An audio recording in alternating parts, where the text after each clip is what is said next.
वंदे मातरम। प्यारे बच्चों, आज हम लोग छठ पर्व के बारे में कुछ जानकारी हासिल करने जा रहे हैं।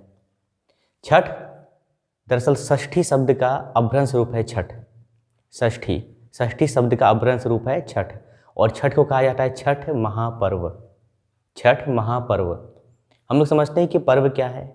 हमने सुना होगा उत्सव, पर्व और त्यौहार। जब मन की खुशी बाहर आने लगे उसे उत्सव कहते हैं। जब खुशी और हर्ष उल्लास का माहौल हो, सब कोई आनंद मनाए, उसे त्यौहार कहते हैं। लेकिन जब सामूहिक रूप से किसी आयोजन को, अनुष्ठान को संपादित किया जाए, उसमें कष्ट सहा जाए, कष्ट कहा नहीं जाए बल्कि कष्ट को सहा जाए, तो उसे व्रत कहते हैं। तो यहाँ हमने लिखा है उत्सव, त्यौहार और पर्व। तो जैसे होली या होली उत्सव है, दुर्गा पूजा त्यौहार है और पर्व छठ है। हम लोग आज के इस सेशन में 6 कथाओं के बारे में चर्चा करेंगे। जी हाँ, कथा और कहानी दो अलग अलग चीज़ें हैं। कहानी क्या है तो आपको पता ही है, लेकिन कथा जो संसार की व्यथा मिटा दे, जो हमारे मन से संसार की व्यथा यानी संसार के कारण जो भी हमारे मन में दुख है, दर्द है, इन सारे को मिटा दे, उसे कथा कहते हैं। तो इसमें 6 कथाओं के बारे में सुनेंगे। उसके बाद हमने छठ पर्व का एक गीत सुना होगा ना कि उज सुगवा गिरे मुरझाए के। तो इस प्रकार जो सुगवा है, धनुष है, ये क्या है, इसके बारे में भी हम लोग सीखेंगे कि क्या है। तो आप लोग इस वीडियो को स्किप नहीं कीजिए, धीरे धीरे देखिए। इसमें प्रयोग होने वाले सारे शब्दों को हमने लिया है, जो जो महत्वपूर्ण है हम लोग उसके बारे में एक एक करके जानेंगे, सीखेंगे। तो छठ जो है यह साधना, इसके अंदर अगर साधना होता है, उपासना होता है, आराधना होता है। साधना क्या है? जो साधा न जा सके, यानी कि जिसको करना संभव नहीं बल्कि कठिन है, तो वैसे काम को करना है, यानी कि साधना है। जिस काम को करने में हमें कठिनाई आती है, हम उस काम को करते हैं। उपासना क्या है? उप जोड़ आसन। उप मतलब नज़दीक बैठना। किसके नज़दीक बैठना? ईश्वर के नज़दीक बैठना। कैसे बैठना, ये भी हम लोग आगे सीखेंगे। तो यह इसमें आत्मशुद्धिकरण की प्रक्रिया है। आत्म मतलब स्वयं को शुद्ध करने की प्रक्रिया है, या आत्मा को शुद्ध करने की प्रक्रिया है। कैसे है ये भी हम लोग आगे सीखेंगे। इसमें एक शब्द आता है छठ व्रती। जो छठ करते हैं, जो छठ व्रत को करते हैं, उन्हें छठ व्रती कहते हैं। इसका एक देशी शब्द है परवैतीन, यानी परब करने वाली परवैतीन। तो छठ व्रती को परवैतीन भी कहते हैं। आगे बात आती है बहंगी। ये बांस की बनी होती है और बहंगी आगे आगे चलती है और परवैतीन या छठ व्रती उसके पीछे पीछे चलती है। फिर ये मनाया कब जाता है? तो मनाया जाता है ये साल में 2 बार। एक तो चैत के माह में, दूसरा कार्तिक माह में। चैत के माह में और कार्तिक के माह में। कब मनाया जाता है? तो शुक्ल पक्ष के षष्ठी तिथि को मनाया जाता है। कब से कब तक होता है? तो यह चतुर्थी से प्रारंभ होता है और सप्तमी को समाप्त होता है। और इसमें 36 घंटों का उपवास होता है, इसकी विशेषता है। तो उपवास करने से क्या फ़ायदा होता है? हमारा ये जो डाइजेशन सिस्टम है, पाचन तंत्र है, इसको आराम मिल जाता है और हमारे शरीर से डिटॉक्सिफिकेशन की प्रक्रिया होती है, यानी कि शुद्धिकरण की प्रक्रिया होती है। तो जब आराम मिल जाता है तो फिर दूने उत्साह के साथ, ऊर्जा के साथ फिर ये काम करते हैं। और इसमें जो छठ व्रत करते हैं, इसमें क्या होता है, ये लोग अपने सुख, समृद्धि, संतान, खुशी, विद्या, नौकरी आदि सभी चीज़ के लिए इसमें व्रत करते हैं। भगवान से मांगते हैं कि भगवान हमें ये सब चीज़ें दीजिए। लेकिन इसमें विशेषता ये है कि इसमें रुनकी झुनकी बेटी दिहा, यानी कि ये एक पर्व ऐसा है जिसमें कि एक पुत्री की मांग की गई है। कैसे पुत्री हो? हंसने मुस्कुराने वाले, रुनकी झुनकी बेटी दिहा। यानी कि इसमें नारी सशक्तिकरण की भी बात की गई है, जो शायद बहुत कम पर्व त्योहारों में इसकी मांग की जाती है। उसके बाद अब एक और शब्द आता है खरना।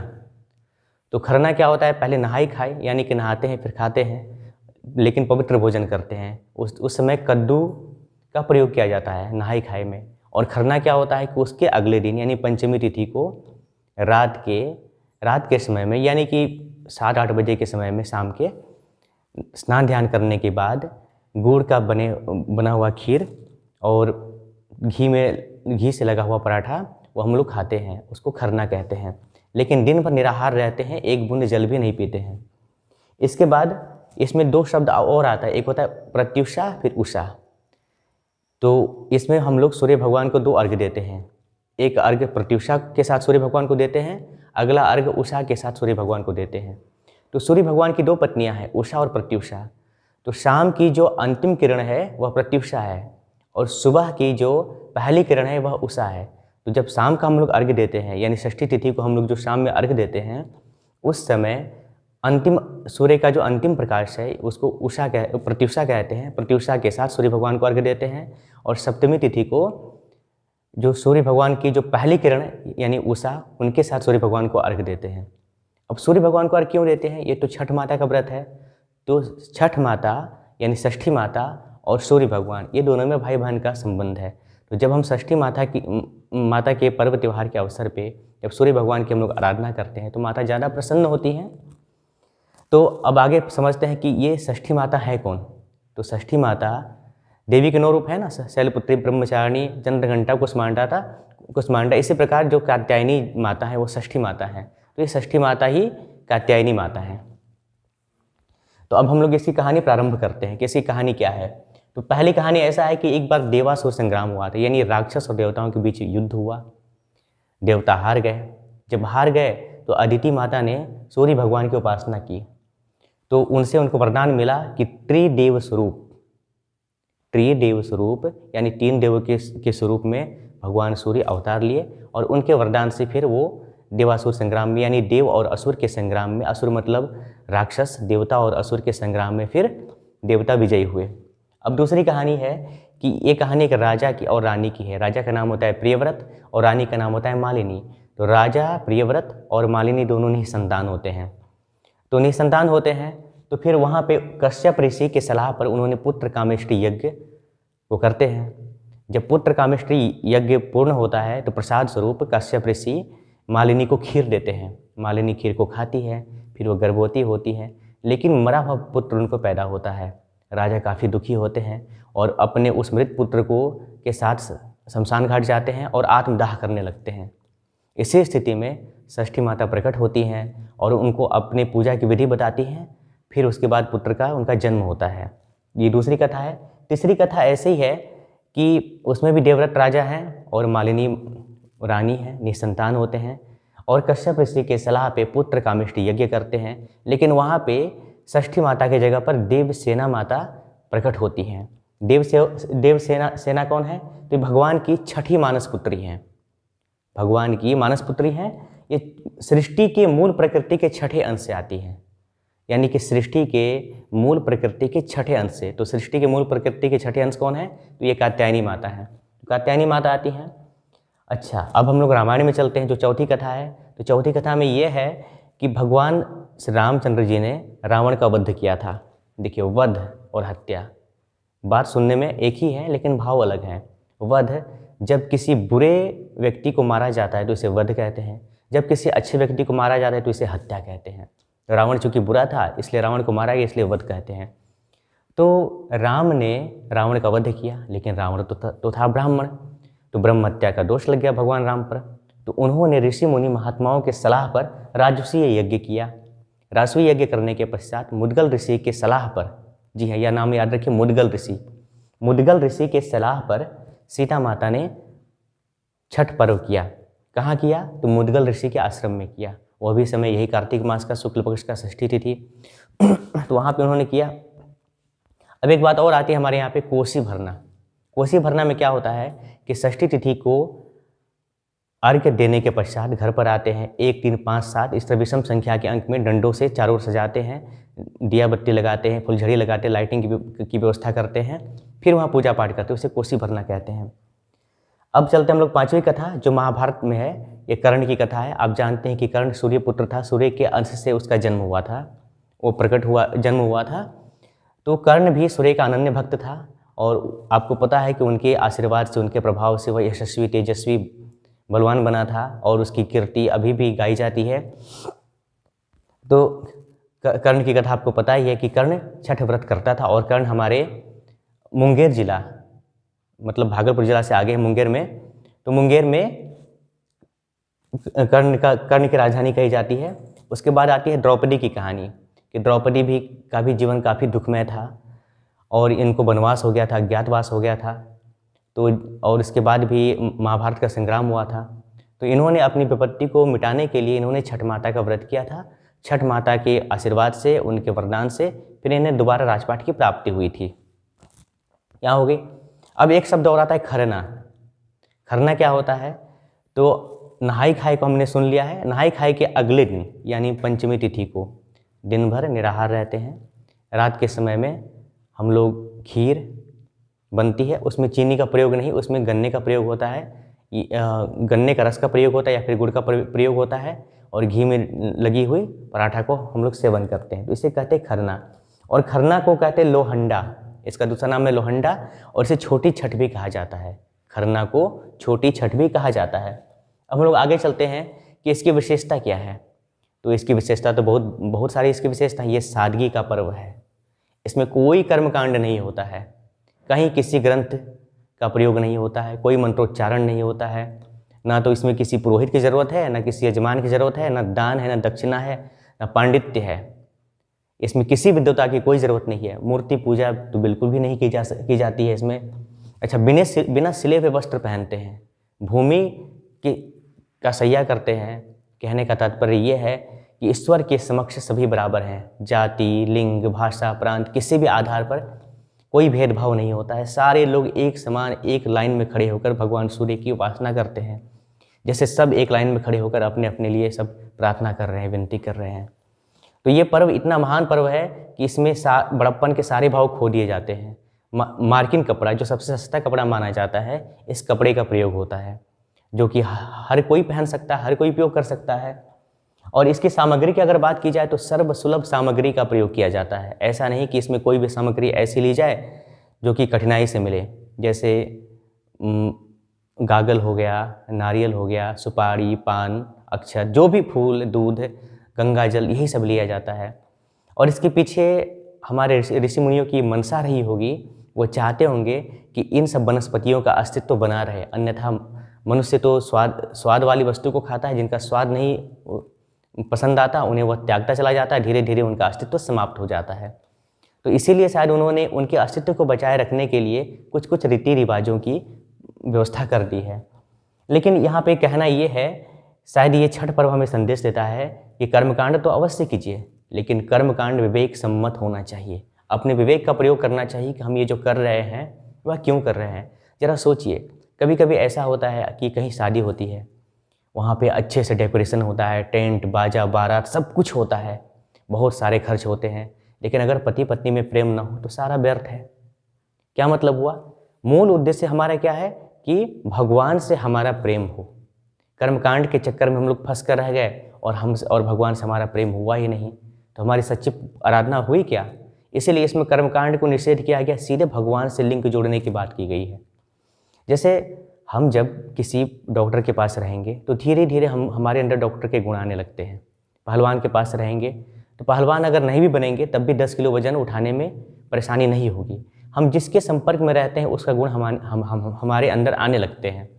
लेकिन जब हम भगवान के संपर्क में बैठते हैं, उनके पास बैठते हैं, उनकी पूजा करते हैं, उनका ध्यान करते हैं और हमारे अंदर ईश्वरीय गुण नहीं आए, जबकि हम उन्हीं के संतान हैं, तो इसका मतलब क्या हुआ कि भगवान से हमारा संपर्क स्थापित नहीं हुआ।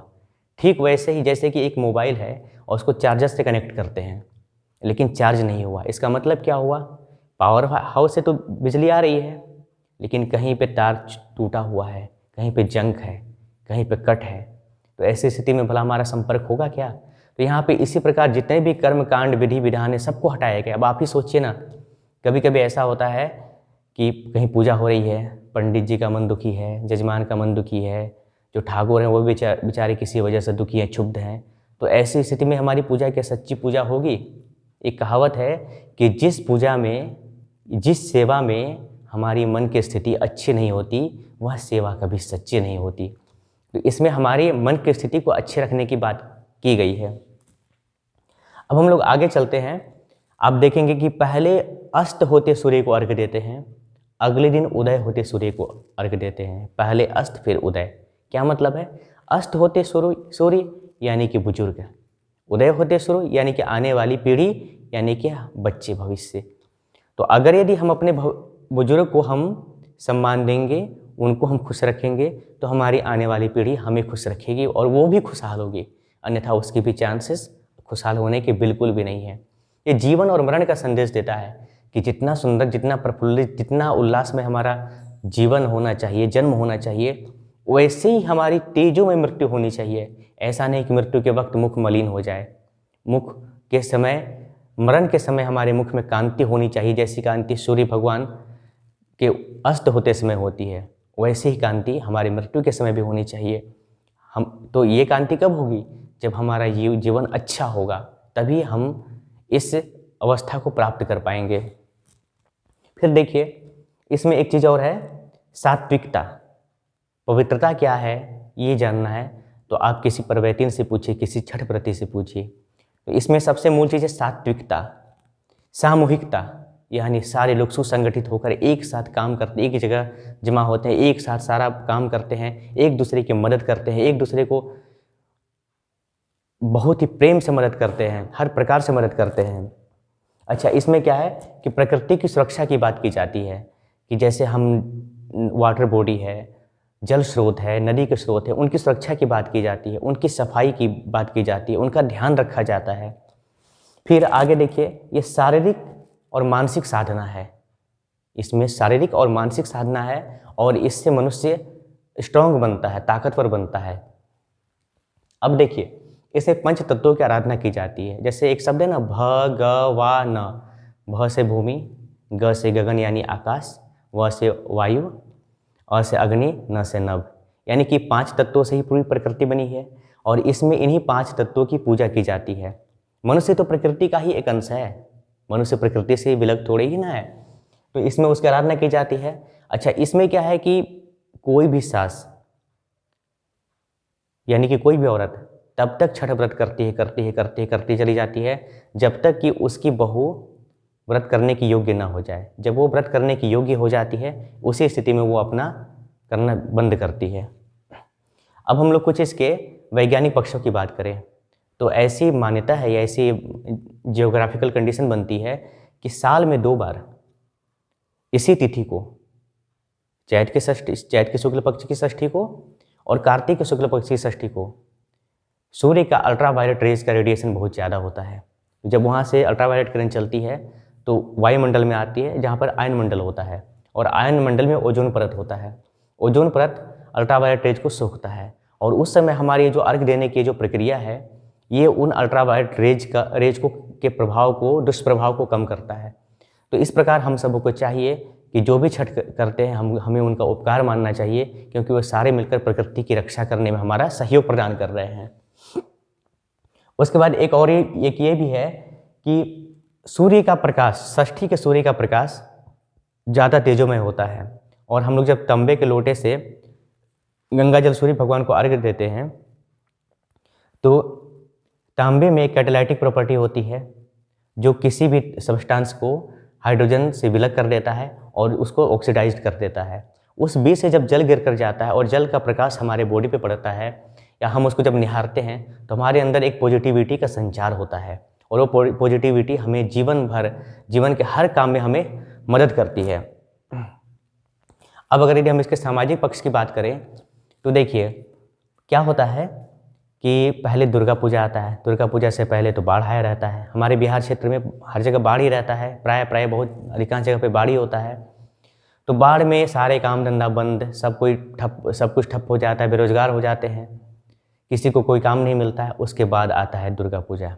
दुर्गा पूजा आता है तो वैसी स्थिति में क्या करते हैं कि उस दुर्गा पूजा को इस प्रकार से प्लान किया गया है कि हर वर्ग को काम मिल जाए, चाहे वो कुम्हार हो, चाहे लोहार हो, चाहे सोनार हो, चाहे कपड़ा वाला हो, चाहे गुब्बारे वाला हो, मिठाई वाला हो, हर किसी को कुछ न कुछ काम मिल जाता है। ये तो होगी दुर्गा पूजा की बात। तो दुर्गा पूजा में व्यक्तिगत शुद्धता होती है, व्यक्तिगत सफाई की बात होती है, क्योंकि वो 9 दिन का अनुष्ठान होता है। फिर बारी आती है काली पूजा की। काली पूजा में पूरे घर की सफाई की जाती है, किचड़ी की सफाई की जाती है। तो दुर्गा पूजा व्यक्तिगत सफाई, काली पूजा मानसिक सफाई, यानी कि सफाई मतलब कोने की सफाई कर दे ऐसे नहीं, हमारे मन में भी कोई अगर यदि किसी के प्रति खार है, द्वेष है, कुछ भी है, घृणा है, क्रोध है, तो उसको भी सफाई काली पूजा में अगर यदि करें तो ही सच्चे अर्थ में काली पूजा होगी। लेकिन जब बात छठ पूजा की आती है तो दुर्गा पूजा में हमने व्यक्तिगत सफाई, काली पूजा में घर की सफाई और छठ पूजा में जल स्रोतों की सफाई की जाती है, अर्थात अपने आत्मा की भी सफाई की जाती है। तो ये छठ पूजा का मूल उद्देश्य है। अब हम लोग देखते हैं इसका कुछ सामाजिक प्रभाव। सामाजिक प्रभाव में यह है कि पहले पड़ोसी भी ऐसे रहते थे जैसे कि वो हमारे परिवार हों।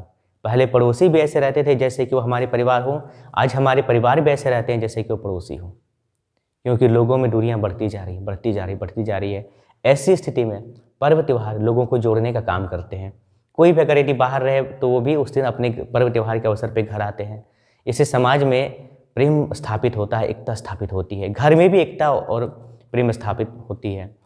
अब हम लोग आगे चलें, अगर आर्थिक पक्ष की बात करें, अपने ही क्षेत्र की बात करते हैं, ज़्यादा दूर की बात नहीं करते हैं, तो क्या होता है कि अभी हर घर से प्राय लोग बाहर कमाने जाते हैं। अब मान लीजिए कि एक गांव से 100 ही लोग कमाने गए, 6 महीने के बाद लौटते हैं, तो ज़रूर उनके मन में प्लान होता है कि कम से कम 10,000 रुपये लेकर लौटे। अगर यदि 100 व्यक्ति 10-10 हज़ार रुपये लेकर लौटेंगे तो 10 लाख रुपये गाँव में आए। तो 10 लाख रुपये अगर यदि गाँव में आते एक बार, तो एक बार ही गाँव का स्तर कुछ ऊँचा उठता है। तो इस प्रकार भी यहाँ भी लाभ ही हमको देखते हैं। अब देखते हैं कि हम लोग इसमें मूलतः सूर्य, प्रकृति, जलवायु या प्रकृति की पूजा करते हैं। तो क्योंकि इनसे ही हमारे जीवन बना है और हम इनकी सुरक्षा का ख्याल रखते हैं। अब ये पर्व कहाँ कहाँ मनाए जाते हैं? तो बिहार में, झारखंड में, उत्तर प्रदेश में, छत्तीसगढ़ में, मध्य प्रदेश में, दिल्ली में, गुजरात में मनाए जाते हैं। और अगर मध्य प्रदेश में मनाए जाते हैं, अगर विदेश की बात करें तो नेपाल में, फिजी में, मॉरिशस में, सूरीनाम में, गुयाना में, जमाइका में ये पर्व को बहुत ही उल्लास और धूमधाम से मनाया जाता है।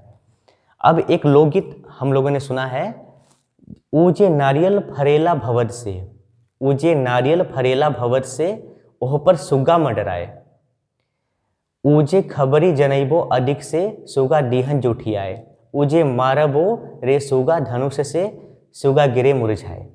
इसका भावार्थ क्या है? भावार्थ को समझते हैं कि व्रती है, उसने अपने फल को सजाया है, केले को सजाया है, नारियल को सजाया है, और उसको सुग्गा यानी तोता देकर मंडरा रहा है।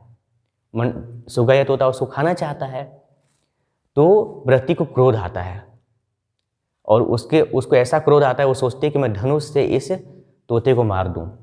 अभी वो मारती नहीं है, सिर्फ उसके मन में क्रोध आता है और उसके क्रोध के ताप से सुग्गा बेहोश होकर गिर जाता है, तोता बेहोश होकर गिर जाता है।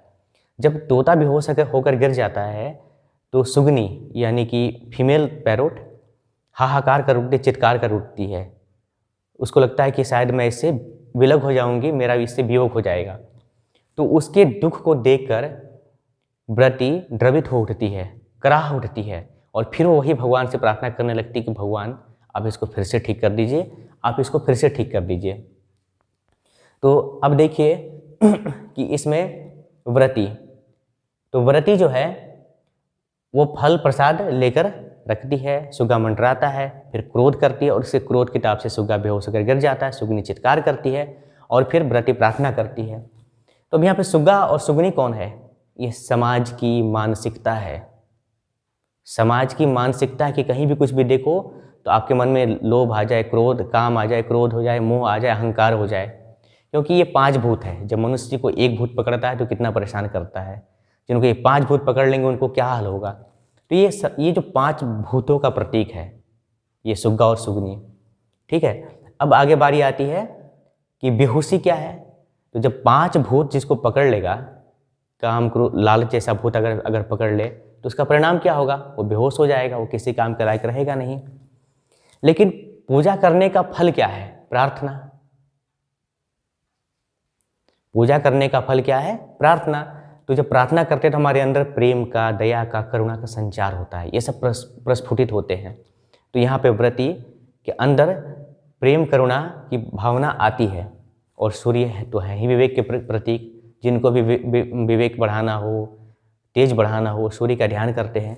तो इस प्रकार ये एक छोटा सा लोकगीत बहुत ही बड़ा मैसेज देता है।